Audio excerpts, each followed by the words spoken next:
Cuando se habla del cine de terror mexicano, hay títulos que simplemente no se olvidan, y uno de ellos es, sin duda, Más negro que la noche. Hoy vamos a adentrarnos en su historia, en sus misterios, y en esos detalles que la hicieron tan inquietante. Acompáñame a recordar una de las joyas más oscuras y fascinantes del cine mexicano. La historia de Más negro que la noche nació directamente de la mente de Carlos Enrique Taboada, quien no solo dirigió la película, sino que también escribió el guión. A diferencia de otras producciones de la época, no se trató de una adaptación literaria, sino de una idea completamente original que formaba parte de la evolución de su propio estilo dentro del cine de terror mexicano. Para entonces, Taboada ya había marcado un camino con películas como Hasta el viento tiene miedo y El libro de piedra, y con esta nueva historia buscaba profundizar en un tipo de horror distinto, más íntimo, más psicológico y sobre todo, más atmosférico. Su intención era alejarse del terror tradicional lleno de monstruos o efectos espectaculares, para construir una historia donde el miedo naciera de lo cotidiano. Por eso eligió como eje a un grupo de mujeres encerradas en una casona antigua, donde lo sobrenatural se mezcla con la culpa, la sugestión y la tensión emocional. Esa decisión le dio a la película un tono muy particular, casi gótico, donde la atmósfera pesa más que los sustos evidentes. La película se rodó en 1975 y reunió a un elenco femenino muy popular en ese momento: Claudia Islas, Susana Dos Amantes, Elena Rojo y Lucía Méndez. Detrás de cámaras, también hubo figuras clave. La música estuvo a cargo de Raúl Lavista, la fotografía de Daniel López y la edición de Carlos Savage. Uno de los elementos más recordados de la película es su locación principal, una antigua casona ubicada en la calle Hidalgo, número 95, en la colonia del Carmen en Coyoacán, al sur de la Ciudad de México, y sigue en pie hasta nuestros días. La casa no era solo un fondo decorativo, sino una presencia constante, casi viva. Sus pasillos largos, sus habitaciones oscuras y su ambiente silencioso contribuían a crear esa sensación de encierro y tensión que marcó toda la historia. Era un lugar donde lo cotidiano se transformaba en inquietante, donde cada rincón parecía esconder algo, y donde el miedo se construía más por la atmósfera que por lo evidente. Con el paso del tiempo, ese mismo espacio dejó atrás su imagen sombría. Hoy funciona como una institución educativa conocida como The Bright House Academy, dedicada a la atención y formación de niños y jóvenes. Sin embargo, para quienes conocen la película, la casa sigue conservando un aura especial y en la memoria de una de las obras más importantes del terror en México. El estreno ocurrió el 25 de diciembre de 1975, en plena temporada navideña, algo que contrasta con el tono oscuro de la historia. Se exhibió en varios cines de la Ciudad de México y tuvo una importante presencia de taquilla en su época, impulsada en gran parte por la popularidad de sus protagonistas. Pero, por otro lado, su verdadera dimensión se consolidó años después, cuando comenzó a ser vista como una obra de culto. Más negro que la noche, plantea una historia distinta dentro del mismo universo del terror clásico. Aquí se retoman elementos muy conocidos del género, como la mansión antigua y el misterio que la rodea, pero se combinan con una narrativa más dinámica y centrada en los personajes. La historia comienza con un hecho aparentemente sencillo, pero cargado de consecuencias. Ofelia hereda una antigua casona tras la muerte de su tía Susana, con la única condición de cuidar a su gato negro Becker. Lo que en un inicio parece una oportunidad ideal para empezar una nueva etapa en su vida, de independencia, comodidad y libertad, pronto se transforma en algo mucho más inquietante. Ofelia decide mudarse al lugar junto a sus amigas, pero desde su llegada, la casa impone una presencia difícil de ignorar. Los pasillos parecen demasiado largos, las habitaciones guardan un silencio extraño, y el ambiente se siente denso, como si el pasado aún permaneciera atrapado entre sus muros. El gato, Becker, se convierte desde el inicio en un elemento perturbador. No es solo una mascota, sino un símbolo de la voluntad de la tía fallecida, una especie de vínculo entre el mundo de los vivos y algo más. La incomodidad crece poco a poco, alimentada también por la presencia de la servidumbre, cuya actitud contribuye a reforzar esa sensación de que la casa no es un lugar acogedor. El punto de quiebre llega cuando el gato aparece sin vida en circunstancias extrañas, desapareciendo así el último lazo directo con la condición impuesta por la herencia, y es entonces cuando todo comienza a desmoronarse. A partir de ese momento, los sucesos inexplicables se multiplican. Ruidos que no tienen origen, puertas que se abren solas, sombras que parecen moverse por voluntad propia, y una presencia constante que se siente más de lo que se ve. La casa deja de ser un refugio y se convierte en un espacio que observa y que parece reaccionar ante cada acción de quienes la habitan. La narrativa no se detiene en largas introducciones. El director presenta rápidamente a sus personajes y los sumerge de inmediato en una atmósfera de tensión creciente. Conforme avanza la historia, las protagonistas pasan de la ligereza inicial a un estado de inquietud constante. La convivencia comienza a deteriorarse, el miedo se instala y cada una enfrenta no solo lo que ocurre en la casa, sino también su propia responsabilidad en lo sucedido. La sensación de culpa se vuelve un elemento central, como si algo invisible exigiera una forma de reparación. Uno de los mayores logros de la película es la manera en que construye el terror. Taboada no recurre a sustos fáciles ni a efectos exagerados. En cambio, utiliza la iluminación, los encuadres y el manejo del espacio para generar inquietud. El miedo nace tanto de lo visible como de lo sugerido. Muchas veces no se muestra directamente aquello que provoca terror, sino que se deja al espectador la tarea de completar lo que falta, lo que intensifica la experiencia y la vuelve más personal. Las apariciones relacionadas con la tía Susana están construidas de forma inteligente y variada, manteniendo el suspenso sin caer en la repetición. Cada manifestación parece responder a una lógica interna que no se explica del todo, pero que se siente coherente dentro del universo de la película. La tensión se distribuye cuidadosamente, permitiendo que la historia avance sin perder fuerza en ningún momento. Aunque en su momento no arrasó en premiaciones, sí obtuvo reconocimiento, incluyendo una nominación al Ariel por su música, y con el paso del tiempo, su prestigio no ha hecho más que crecer. Hoy en día, la película es considerada una de las obras fundamentales del terror mexicano y una pieza clave dentro del legado de Carlos Enrique Taboada.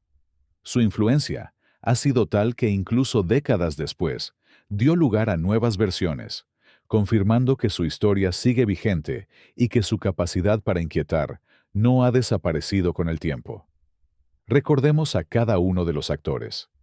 Elizabeth Islas Bras de Fer, mejor conocida como Claudia Islas, nació en 1946 en Pachuca, Hidalgo. Antes de convertirse en actriz, inició su carrera como modelo en comerciales de televisión, donde su imagen llamó rápidamente la atención. Esa presencia, combinada con su estilo y personalidad, la llevó a dar el salto al cine a finales de los años 60, en una época en la que comenzaba a consolidarse como uno de los rostros más atractivos y reconocibles del espectáculo mexicano. En la película, interpretó a Ofelia, el personaje central de la historia, una joven que hereda una antigua casona y cuya decisión de habitarla desencadena todos los acontecimientos que dan forma al relato. En ese momento, ella ya contaba con reconocimiento del público, lo que ayudó a darle peso al proyecto y a consolidar el atractivo del elenco femenino que reunió la producción.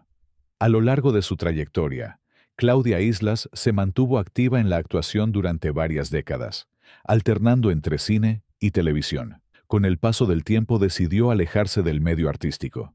Su retiro se dio después de participar en la telenovela Ángel Rebelde en 2004, marcando así el cierre de una carrera extensa dentro del entretenimiento. Hoy en día, Claudia Islas tiene 79 años y se mantiene retirada de la vida pública y del mundo del espectáculo. María del Perpetuo Socorro Guadalupe Pérez Rubio, mejor conocida como Susana Dos Amantes, nació en 1948 en Guadalajara, Jalisco.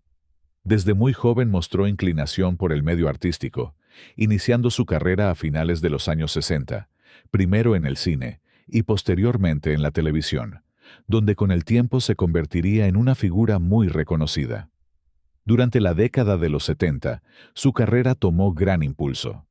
Participó en numerosas películas y telenovelas, consolidándose como una actriz versátil que podía interpretar tanto personajes dramáticos como papeles más intensos dentro del cine de género.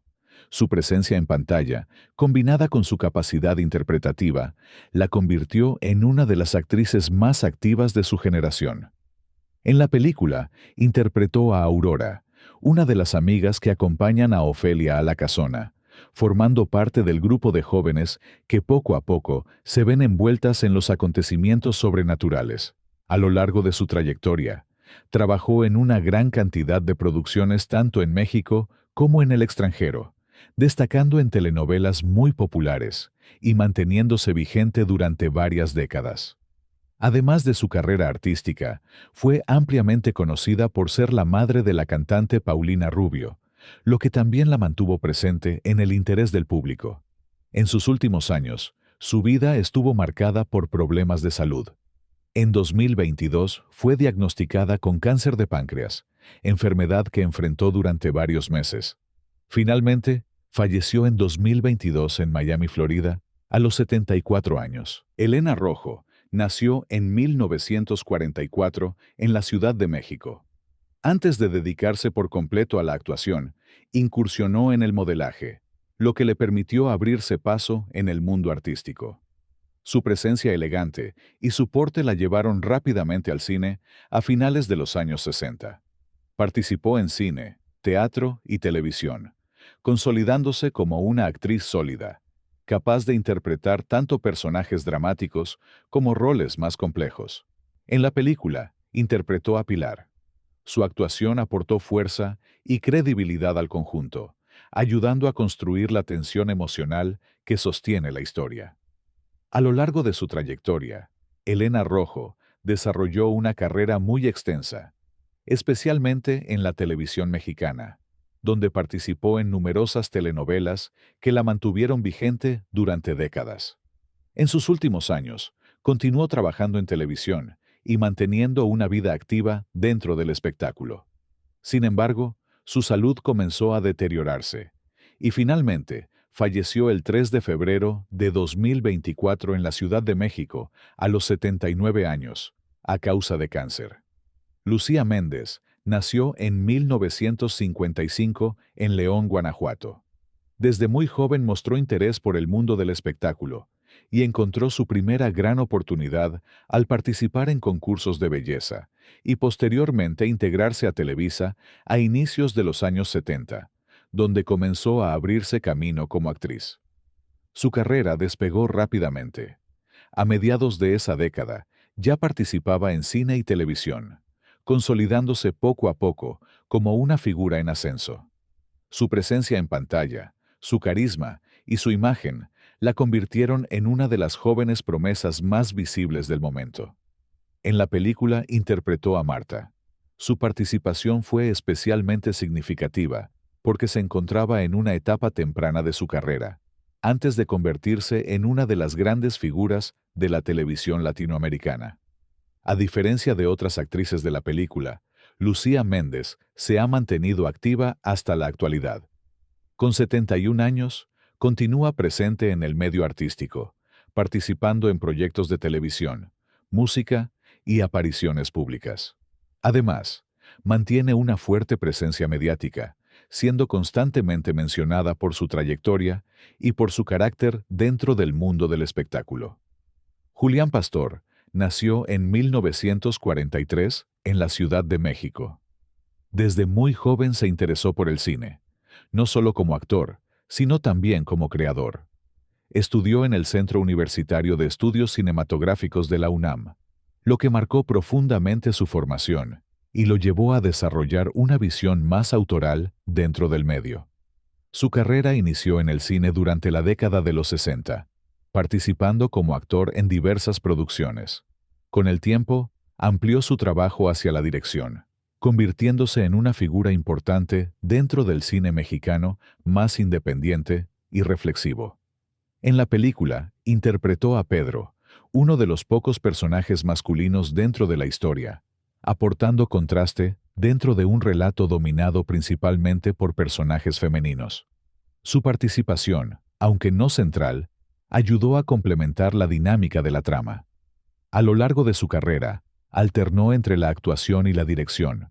Falleció en 2015 en la Ciudad de México, a los 72 años, a causa de cáncer. Pedro Armendáriz Jr. nació en 1940 en la Ciudad de México, siendo hijo del legendario actor Pedro Armendáriz, lo que desde el inicio marcó su cercanía con el mundo del cine. A pesar de esa herencia, logró construir su propia trayectoria con identidad propia, alejándose poco a poco de la sombra de su padre. Se formó como actor y debutó en el cine en la década de los 60, participando tanto en producciones mexicanas como internacionales. Con el tiempo, se convirtió en un rostro muy recurrente dentro de la industria. Pedro Armendáriz Jr. dio vida al personaje de Roberto, el exesposo de Pilar, que aparece de manera inesperada cuando la historia ya está muy avanzada, irrumpiendo en la trama con la intención de pedir una segunda oportunidad. Aunque su presencia en pantalla es breve, su intervención resulta significativa, dejando ver una parte del pasado de Pilar que influye en el desarrollo de los acontecimientos. A lo largo de su carrera, logró algo que pocos actores mexicanos consiguieron: trabajar de manera constante tanto en México como en producciones internacionales, incluyendo películas de Hollywood y franquicias importantes. En sus últimos años continuó trabajando en cine y televisión, manteniéndose vigente prácticamente hasta el final de su vida. Falleció en 2011 en Nueva York, a los 71 años a causa de cáncer. Alicia Palacios nació en La Habana, Cuba, en 1919. Fue una actriz que desarrolló su carrera principalmente en México y que trabajó durante varias décadas en cine, sobre todo en papeles de reparto. Aunque no suele mencionarse entre las grandes protagonistas de la época de oro, sí fue uno de esos rostros muy reconocibles que aparecían con frecuencia en películas mexicanas, aportando fuerza a personajes secundarios. En la película interpretó a Sofía, la ama de llaves de la casona. Su personaje es fundamental para la atmósfera de la película, porque representa esa presencia silenciosa e inquietante que acompaña a las protagonistas dentro de la casa y refuerza la sensación de misterio. Alicia Palacios murió en 1981 en la Ciudad de México por cáncer de pulmón. Tamara Garina nació en 1901 en Rusia. Su nombre completo era Tamara Frieor Bariayova Hasei-Shi. Su carrera como actriz dentro del cine comenzó en México en la década de los 40. Su debut en pantalla se ubica en 1946, y a partir de entonces fue construyendo una trayectoria basada sobre todo en papeles de carácter y de reparto, más que en personajes protagónicos. No fue una estrella del tipo tradicional, pero sí una actriz muy útil para crear atmósferas, sobre todo en películas donde se necesitaba una presencia extraña, severa o inquietante. En la película interpretó a la tía Susana, el personaje cuya muerte pone en marcha toda la historia. Aunque aparece poco de manera convencional, su figura domina por completo la película, porque su presencia se mantiene como una sombra sobre la casona, sobre Becker y sobre las jóvenes que llegan a vivir ahí. En realidad, la tía Susana es el eje invisible de todo el relato, y buena parte del poder inquietante de la cinta depende justamente de esa presencia suya, rígida, severa y casi sobrenatural. Murió en 1979 en la Ciudad de México, apenas 4 días después de haber cumplido 78 años. Gracias por acompañarme hasta el final de este video. Cuéntame en los comentarios si ya viste esta película y qué te pareció. Si te gustó el contenido, no olvides suscribirte y dejar tu like para seguir creciendo juntos. Nos vemos muy pronto en el próximo video.